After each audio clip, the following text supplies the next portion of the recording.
Shalom Bapak Ibu Saudara yang dikasihi Tuhan. Berjumpa kembali dalam minggu yang pertama bulan April 2020. Bagaimana kabar Bapak Ibu Saudara sekalian? Saya mengharapkan semuanya dalam keadaan sehat, walafiat, sejahtera, dan penuh dengan ucapan syukur. Walaupun saat ini adalah kondisi yang sangat sulit karena wabah COVID-19 ini. Tetapi sekali lagi firman Tuhan selalu memberikan kekuatan kepada kita.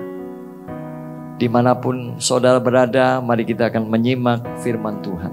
Kekuatan di tengah krisis, hidup dalam pengharapan iman dan kasih. Di tengah situasi saat ini yang mencekam, sebagai umat yang percaya, kita mesti tenang. Apapun yang terjadi, semua tetap dalam kondisi, dalam kedaulatan Allah. Karena itu Bapak Ibu, sambil kita menikmati segala kasih karunia yang Tuhan limpahkan dalam kehidupan kita, kita tetap banyak berdoa dan mengucap syukur. Sampai hari ini COVID-19 sudah menyebar ke lebih daripada 200 negara. Dan jumlah yang positif mendekati angka 1 juta. Kematian lebih daripada 40.000 dan kesembuhan hanya 200.000 orang. Dan saat ini epicentrum COVID-19 ada di Amerika dan Eropa. Namun demikian kita di Indonesia mesti waspada karena jumlah terus bertambah. Data terakhir yang kami terima dan terkonfirmasi hari ini, jumlah penderita COVID-19 di Indonesia totalnya ada 1.986. Yang sembuh 134 dan yang meninggal 181 orang. Dan kemungkinan akan terus bertambah, apalagi ketika kita tidak bisa menjaga diri kita. Nah, Bapak Ibu Saudara yang dikasihi Tuhan, kita semua diminta untuk tenang dan tetap percaya. Selama kita tekun berdoa dan disiplin dalam menjaga diri melalui physical distancing, saya percaya penyebaran COVID-19 ini bisa ditekan. Bahkan dalam nama Tuhan Yesus Kristus boleh segera lenyap dari Indonesia. Katakan amin. Nah Bapak Ibu, firman Tuhan adalah makanan sehat bagi iman kita. Dan iman pasti akan meningkatkan imun. Hati yang gembira adalah obat yang manjur. Buah, vitamin penting, makanan sehat, seimbang penting. Tapi jauh lebih penting adalah hati yang gembira. Dan itulah firman Tuhan. Salah satu kekuatan untuk melawan COVID-19 adalah melalui imun. Dan imun tubuh akan kuat jika iman kita semakin hari semakin kokoh. Karena itu pakai waktu-waktu physical distancing ini bersama dengan keluarga untuk lebih dekat dengan Tuhan, untuk banyak berdoa dan membaca firman Tuhan. Kita mesti ada mesbah keluarga. Beberapa hari yang lalu saya sudah kirim panduan untuk mesbah keluarga. Mari pakai itu. Dan setiap suami harus jadi imam benar-benar. Mau gak mau. Di tengah situasi sekarang, kita semua suami dituntut untuk jadi imam. Untuk memimpin ibadah dalam keluarga. Nah, firman Tuhan pagi hari ini terambil dari 1 Petrus 1 ayat 3. Dan saudara nanti baca sampai seluruh perikop. Tetapi Tuhan mau dalam situasi yang seperti ini, kita mesti hidup dalam kehendaknya. Yang pertama Bapak Ibu, 1 Petrus 1 ayat 3. Demikianlah firman Tuhan. Terpujilah Allah dan Bapa Tuhan kita Yesus Kristus, yang karena rahmatnya yang besar telah melahirkan kita kembali oleh kebangkitan Yesus Kristus dari antara orang mati kepada suatu hidup yang penuh pengharapan. Untuk menerima suatu bagian yang tidak dapat binasa, yang tidak dapat cemar, dan yang tidak dapat layu, yang tersimpan di surga bagi kamu. Yang pertama, hiduplah dalam pengharapan. Saat ini ada banyak orang, termasuk orang percaya, yang sedang dalam kesulitan. Bukan saja karena sakit penyakit yang disebabkan oleh virus corona ini, tetapi implikasinya itu sangat luas. Ada banyak orang yang harus kehilangan pekerjaan, ada banyak orang yang harus dirumahkan, dan ada banyak bisnis yang omsetnya drastis, dan ada banyak yang tutup. Jadi saat ini benar-benar saat yang sulit. Ada banyak orang mulai takut dan tawar hati. Sampai berapa lama waktu ini akan berjalan? Tapi firman Tuhan pagi ini menguatkan kita bahwa pengharapan kita di dalam Yesus Kristus adalah pengharapan yang pasti dan luar biasa. Sesungguhnya pengharapan kita memang ada pada Tuhan, bukan ada pada dunia. Karena dunia ini tidak ada harapan sama sekali. Firman Tuhan jelas mengatakan bahwa dunia ini sedang berlalu, sedang menuju kepada kesudahannya, lenyap dengan segala keinginannya. Pengharapan kita satu-satunya hanya pada Tuhan, yaitu pengharapan di langit yang baru dan bumi yang baru. Di dalam Wahyu pasal 21 ayat 4 dikatakan, dan ia akan menghapus segala air mata dari mata mereka, dan maut tidak akan ada lagi.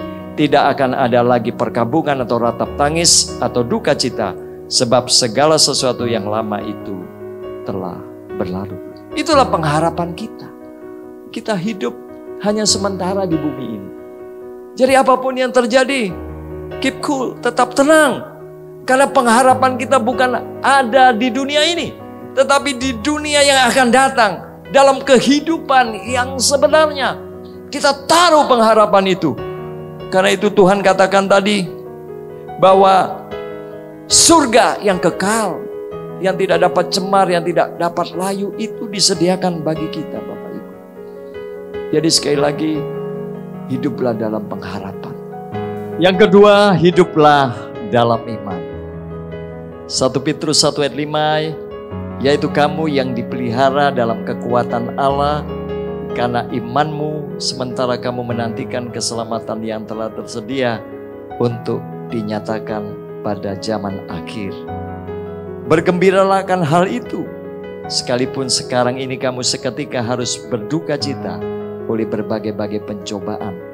Maksud semuanya itu ialah untuk membuktikan kemurnian imanmu yang jauh lebih tinggi nilainya daripada emas yang fana, yang diuji kemurniannya dengan api, sehingga kamu memperoleh puji-pujian dan kemuliaan dan kehormatan pada hari Yesus Kristus menyatakan dirinya.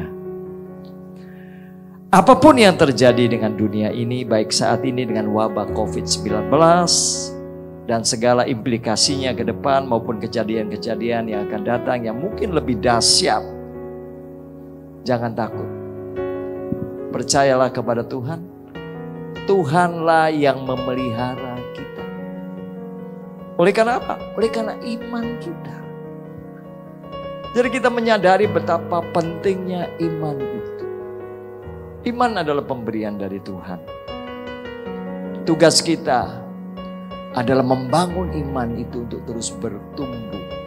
Semakin hari semakin kokoh, semakin hari semakin kuat, sampai kita mempunyai iman yang dewasa. Nah, Tuhan katakan, bergembiralah akan hal itu, akan pengharapan, akan apa yang Tuhan sediakan itu. Sekalipun sekarang ini, ketika kita hidup di dunia penuh dengan pencobaan, penuh dengan masalah, penuh dengan persoalan, penuh dengan penderitaan, tapi itu bersifat sementara. Dan ketika kita bisa lewatin semua itu, kita akan menikmati sukacita pada akhirnya. Karena itu apapun yang terjadi Bapak Ibu, sekali lagi, hiduplah dengan iman. Karena iman itu mengalahkan dunia. Iman membawa kita tenang. Iman membawa kita tidak lagi khawatir. Karena kita tahu sekarang Tuhan yang memelihara iman kita. Dan yang ketiga yang Tuhan mau kita lakukan Bapak Ibu, Saudara sekalian, hiduplah dalam kasih. 1 Petrus 1 ayat 22, karena kamu telah menyucikan dirimu oleh ketaatan kepada kebenaran, sehingga kamu dapat mengamalkan kasih persaudaraan yang tulus ikhlas. Hendaklah kamu bersungguh-sungguh saling mengasihi dengan segenap hati. Marilah di tengah kondisi bangsa saat ini yang penuh dengan ketakutan, biarlah kasih kita semakin kuat, semakin nyata, semakin melimpah. Mari kita bergandengan tangan saling tolong menolong. Saat ini dunia sedang dalam ketakutan, dan kita tahu bahwa kasih yang sempurna itu melenyapkan ketakutan. Kasih yang sempurna itu melenyapkan kebencian dari hati kita. Mari cek, apakah sungguh engkau dan aku hidup dalam kasih? Apakah sungguh engkau dan aku saling melayani satu dengan yang lain, tidak menyimpan kesalahan orang lain? Sekalipun ada saat-saat kita diperlakukan tidak baik, diperlakukan tidak adil, tetapi ketika engkau hidup dalam kasih, engkau dapat melaluinya. Engkau dapat mengampuni setiap orang yang bersalah kepadamu. Bukankah kasih Kristus itu ada pada kita? Maka Tuhan ingin kita semua hidup dalam kasih-Nya.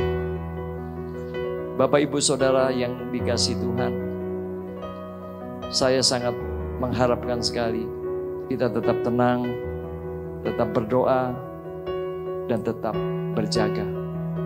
Sekali lagi, hiduplah dalam pengharapan, hiduplah di dalam iman, dan hiduplah di dalam kasih. Saat ini jika Anda stay di rumah, mari bekerja dengan baik. Saya pikir dari rumah pun kita bisa melakukan banyak pekerjaan. Kita minta kepada Tuhan hikmat, kreativitas. Kita bisa lakukan apapun yang sebelumnya mungkin tidak pernah kita pikirkan. Tapi seandainya Bapak Ibu harus bekerja di kantor, di luar, tetap bekerja dengan baik, hati-hati ya, untuk menjaga jarak, memakai masker kalau ada di tengah-tengah kerumunan, sering mencuci tangan, dan jangan pernah pegang muka kita sebelum tangan kita bersih. Nanti kalau kita pulang rumah, jangan langsung peluk istri, peluk anak-anak ya. Kita lepaskan pakaian dulu, jangan di depan kos. Ya, masuk kamar mandi, mandi yang bersih, ya, cuci rambut, segala, baru kita santai dengan keluarga. Ya, karena kita tidak tahu ketika kita di luar, mungkin kita tanpa sengaja ada droplet yang kita pegang, mungkin di handle atau dimanapun. Karena itu biasakanlah hidup bersih, makan yang bergizi, dan iman yang sungguh-sungguh berisi, supaya hidup kita tetap tenang di tengah keadaan yang penuh dengan kecemasan dan ketakutan ini. Karena itu, mari kita berdoa. Bapa di surga, terima kasih untuk firman-Mu. Biarlah firman-Mu akan memerdekakan hidup kami. Kami tahu Tuhan tidak pernah meninggalkan kami. Di tengah lembah kekelaman, kami tidak takut bahaya sebab Engkau beserta kami. Kami bernaung dalam kepak sayap-Mu, melewati awan yang kelabu. Kami akan melihat langit yang cerah dan penuh harapan. Karena Tuhan yang kami sembah adalah Tuhan yang menyertai kami. Di dalam nama Tuhan Yesus Kristus, kami berdoa dan mengucap syukur. Serahkan hidup kami sepenuhnya bersama dengan keluarga. Serahkan seluruh sidang jemaat dalam kasih karunia-Mu. Kami percaya ada pagar yang melindungi kami, ada malaikat Tuhan yang menjaga kami, dan tidak ada tulah yang mendekat demi nama Yesus Kristus. Terpujilah Engkau kekal Bapa. Kami tenang dalam lindungan-Mu, kami aman dalam naungan-Mu. Di dalam nama di atas segala nama, yaitu di dalam nama Tuhan Yesus Kristus, kami berdoa dan mengucap syukur. Haleluya. Amin.